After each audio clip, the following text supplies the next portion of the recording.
Take our lead, let's help you make your mark. Our goal is your satisfaction. Let us show you the way. Collision insurance is a coverage that helps pay to repair or replace your car if it's damaged in an accident with another vehicle or object, such as a fence or a tree.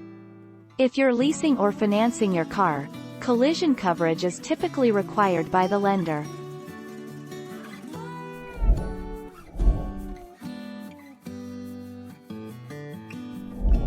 Make your mark, take our lead. Comprehensive is typically a cheaper coverage, so many go with a lower deductible. For instance, you could go with $100 deductible on comprehensive and $500 on collision. With insurance costs going up, many people are increasing their deductibles to $500 on comprehensive and $1,000 on collision.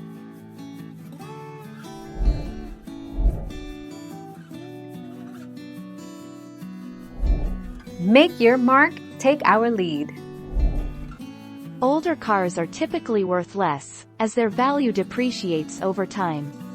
You may also be able to drop comprehensive coverage or collision coverage from your policy if your car is paid off.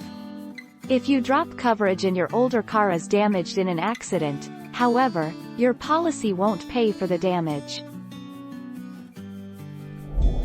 Thank you for watching. Please subscribe and hit the bell notification.